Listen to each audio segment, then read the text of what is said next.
I'm going to beat every single game on the Nintendo Switch Online subscription. The goal is to see how well these games hold up and if they're worth playing. I mean, they're there for you to play, but just because they're there doesn't mean they're worth beating. I had a real tough time choosing this time. There's actually a ton of iconic games here, but this one was pretty huge and in my face. Today we are beating Donkey Kong Country. I've got to say, I'm pretty familiar with the Donkey Kong series. I remember playing it at some point in my childhood, and I've watched quite a few videos on it as well. So a lot of what DK is, I'm familiar with. So instead of a blind run, it's more like a revisit run. And is it worth revisiting? Okay, so what hasn't been said about this game? We all know the intro is based on the original Donkey Kong of 1981. The music and the stage and the record player are signifying that Cranky Kong was the Donkey Kong of that era. Confusing, I know. And this new badass boombox blasting gorilla is a new version. Cue the domestic terrorism, and we've got Donkey Kong Country. It's early on, but let's bring up the video game history template. Developed by Rare in 1994, this was the first title to introduce a new art style of 3D graphics. Rare was one of the first teams to dabble in the 3D modeling world for the Super Nintendo. They invested in hardware from a company called Silicon Graphics, who had sophisticated tools for image processing. This company had recently released workstations for the entertainment industry. Rare invested in one, mastered these new tools, and bada boom, Donkey Kong Country was born. Supposedly, this was groundbreaking at the time. I couldn't really tell you from personal experience, but if people say so, must be true. So as I'm loading up, I see I've already tried playing this game before. I got 12 minutes into the game at 9% completion. I wonder why I stopped. Anyways, let's delete that. Let's start a new file, one player. First things first, let's take a look into this gaping hole and see, oh no, the Kong's banana horde is gone. Dang. Well, let's go upstairs and wait, there are plenty of bananas here and a 1-up and a photo of Candy Kong? What the hell, Donkey Kong? What are you doing in your alone time? All right, it's time to kick ass and take what's ours. Level 1, Jungle Hijinks. This is the intro level. This level teaches you a few things straight off the bat. You can run on the trees, bananas lead the way, and the ground has secrets. And what's this? A DK Barrow with monkey sounds emanating from it? Well, it's none other than Diddy Kong. Sweet companionship. Following through, we pick up a golden ostrich, more on this later, and we run into our first animal friend, Rambi. Rambi off the bat is a powerhouse. Immediately decimates enemies and even better, opens hidden pathways by destroying false walls. These hidden pathways are bonus rooms that contain mini games or bananas or extra lives, and they are littered around the island, some easier to find than others, but all provide a means to bonuses or shortcuts. These are required to 100% the game, and luckily I'm just beating it. I'm not doing all that jazz. As we complete the level, the day turns into night and sets up the following level, Ropey Rampage. It's nighttime and it's raining. It seems pretty stupid to talk about this, but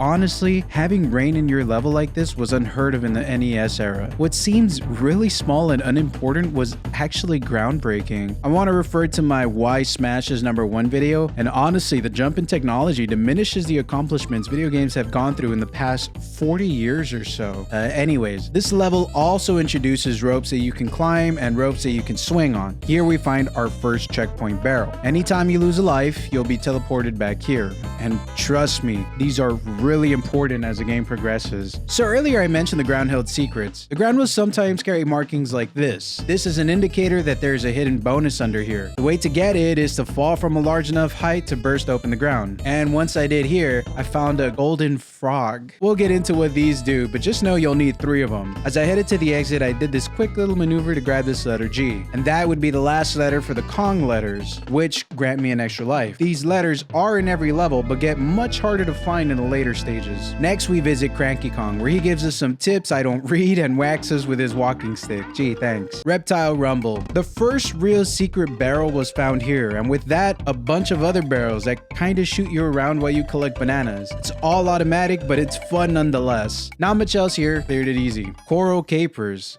Yeah, water level music. This is David Wise, the composer at his finest. Aw man, the masterpieces this man created for this game, truly the music is iconic and absolutely should be on a greatest soundtracks of all times for video games list somewhere. This is a water level. Somehow these are fun to play. Usually water levels are ass. I'm looking at you, Mario. And it also might be because of On Guard here. Our swordfish friend makes swimming a blast and is also the only way to defeat enemies underwater. Beat this one easy. Next, we visit Funky Kong. He's got like this transportation service where he can take you to any place you've already been at. Seeing as this is the first world, he can only take you backwards at this point, but he becomes much useful later. Barrow Canyon. This level introduced barrels. Some are automatic, shown by this white design, and some are player operated, which are blank. These barrels move at their own cycle, but you decide when to blast out of them. Probably the biggest thing DKC is most known for, and rightfully so. These are fun sections all about timing and skill. Cleared it easy. Next, we have a candy save point. Why they made the female monkey so sexual, I don't understand. But she is your save point. Very important if you plan to play without save states, and I didn't this time. Not that any of you seem to care, but I just decided I would roll with the intended way to play and beat this game raw. So here's our first boss of the game. Some goofy looking beaver who just hops around. Every time he gets hit, his movements do become a little bit more sporadic, but it's really not hard at all. Easy peasy. After whooping that beaver's ass, you get to see the Dkc map. There's a lot to look at here, including this little ship in the background. Seems we're out of the jungle and into the monkey mines. Wait, holy crap, isn't that a real thing? It's kind of at this point that I noticed this game looks like dog shit. Some of these games don't age well visually, especially without a CRT TV. And damn bro, this is one of them. Winky's Walkway introduced this frog and my very first death by absolute bull. I guess this meant not to hold forward after beating a bonus stage, but I think that's bad game design. And there would be many times that I would die to bad game design. And I don't want to hear it in the comments. Dropping you down after a bonus stage with the pit right in front of you is bad design on a game where you're meant to hold right. So this level also got me my first trio of golden animals. In this case, Espresso the ostrich. The goal is basically collect as many golden trinkets as you can. Every 100 trinkets equals an extra life. And there's always a multiplier hidden around somewhere in the room, so I made sure I found it. Next was the iconic minecart carnage. Oh yeah, this is exactly what DKC is about. Fun, fast-paced, quick reflex activating, high-octane thrills. This is it. This is what people know of the series. Honestly, this level is just pure fun. 10 out of 10. This section can be challenging, but it's all fair and designed perfectly. Bouncy Bonanza followed, and like I said, rare never leaves you an item for no reason. I rolled this sucker back to the start and started Rhino Mania. Beat this level, but did lose a couple lives here. Stop and Go Station. Almost every level at this point had introduced a new concept. These enemies here are invincible. You can't destroy them, and they're really damn fast. The only way to stop them is by touching the stop and go barrels. These activate a timer to where the rock rocks go into slumber until that timer runs out. The challenge is hitting every barrel and making sure that timer never starts again so you don't lose your life. Found a bonus room by using a barrel to blow a false wall and got some bananas. Finished off the level but screwed up by not rolling this tire. I lost Diddy in the process. I'll miss you, buddy. Another save point, another flight station, and Millstone Mayhem was next. Same rule as always look left. Easy little bonus here. I ran into these buff crocodiles that sort of reminded me of Arnold Schwarzenegger. Diddy apparently can't destroy them, so I lost a life here. Not much else here. Next was Necky's Nuts. The goal with this boss is dodge the nuts he spits, bounce on the tire, and land on his head. This was fairly simple. At this point, I thought I was just gonna straight cruise through this entire game. Sure, there were some harder portions, but nothing too frustrating. How wrong I was. The very next level robbed a total of 1, 2, 3, 4 bonus room failure lives. To be fair, they were mostly on my behalf. I screwed up. Treetop Town. Again, secret at the start. Grabbed an extra life, and discovered where Donkey Kong gets his down B from in Smash Bros. This level was pretty tame. Some platforming, barrels, nothing too crazy, just a good level. Force Frenzy. Okay, I grew pretty weary of the difficulty of some of these letters. These next portions were starting to get unfair. A lot of things that were beginning to become unreactable were coming along, and the only way to beat them was to just memorize the patterns. A relic of the 90s indeed. Temple Tempest. This is probably my least favorite type of level, levels, the music kind of sucks, and the level design looks pretty whack. I did notice in this level, Hatless Diddy looks a lot like Tweak, the #1 Diddy player in the world right now. I don't know, I just thought it was funny to point out, so enjoy that. Beat the level with some deaths along the way. I had played for about an hour at this point, and I was starting to get exhausted. It had dawned on me why I stopped playing the first time. It's not that fun. Some of the deaths are random BS, and the art style looks so bad on modern television. I guess every game has its bad levels and not so great music. Maybe it was just me, but I was feeling really off at this point. Stopped playing, reloaded back up later, and started with Orangutan Gang. So quick note, I've mentioned this before, but the DK level in Smash Bros is inspired by this stage here. It definitely is gorgeous looking, I'll say that much. Here's a quick link to take you to that Smash Facts video if you want to check out the full facts. But moving on, it is a beautiful level. It's somber, great music. It has Espresso, who I thought made getting through this level a breeze, but actually make things slightly harder. Beat that. Next is another bonk, then another water level, and then Bumblebee Rumble. Honestly, another simple one. It's all about hitting this bee with a barrel and then dodging his attacks. Easy boss. As we get to the snow levels, the beginning of BS starts here. Here's where my childhood favorite turned into madness. Unreactable BS. Midway, a blizzard occurs, and it's a straight up visual hazard. I don't want to get into the snow sections, as rewatching them, they were really kind of awful. The music was subpar. Dude, everything just kind of sucked about this portion. The only redeeming quality was Torchlight Trouble, where Squawks was introduced. But honestly, even the level design in this level is kind of lame. The mechanic does kind of save it, so I'll kind of say that. So now we have this damn beaver again. This time he did actually put up a good fight, but second time around I had Diddy stomp him dead. That banana horde was mine. You know, I'm realizing, haven't Diddy and Donkey already grabbed quite a bit of their horde? I mean, what does one gorilla family need with all those bananas? I'm starting to think King K. Rool is a good guy here. I mean, all these bananas are sort of given to the enemies. Maybe Donkey Kong isn't the good guy here. Maybe the Kong family is like the rich 1%, hoarding all the wealth and not distributing it properly. Meanwhile, King K. Rool is sort of a Peter Pan trying to feed everyone. And even worse, these bananas rot eventually. They're sitting on food that will spoil sooner than later. The Kong family won't even go through half of all these bananas before they spoil. I'm getting sick. I think we're the baddies here. Oh no.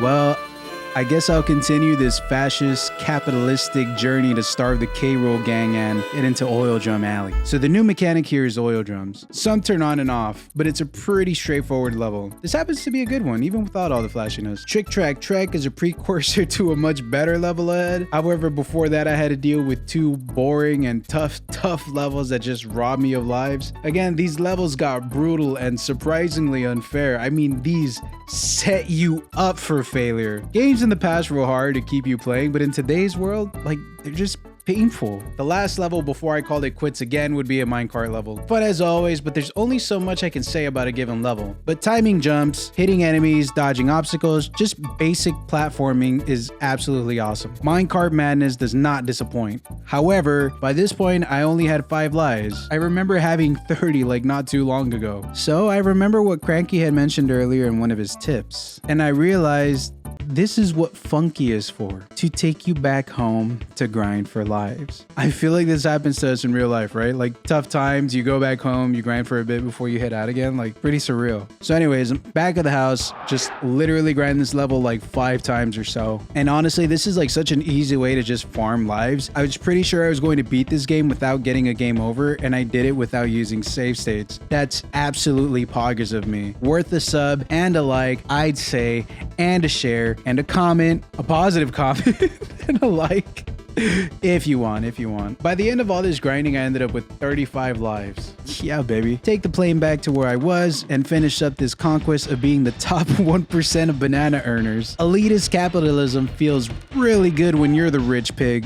Or gorilla in this case. Alright, next level had this pretty cool mechanic of flickering the lights on and off. Honestly, this was actually pretty cool. Timing jumps, standing still, and keeping track of enemy movement. It's a shame it's so far into the game and only in this level, but nonetheless, it's here and it's a nice time. Boss Dumb Drum. This boss spits out enemies and tries to stomp you. Honestly, for such a late-end boss, this was fairly simple. I died once, and I beat it the second time around. It felt really overwhelming, but there we are. Alright, off to what I believed was the last portion of the game. Just a bit more and I can finally beat that communist King K. Rool and claim the banana horde to myself. Tanked Up Trouble. This is the better version of Trick Track Trek. It's the same moving platform concept, but with the added pressure of a countdown meter that's replenished by fuel. Once the fuel tank hits 0, it drops. 10 out of 10 level design. The added mechanic of adding fuel to the platform gives it an extra edge that Trick Track Trek just did not have. I would have played 2 levels like this rather than 1 level like this and 1 Trick Track Trek. Manic Mancers,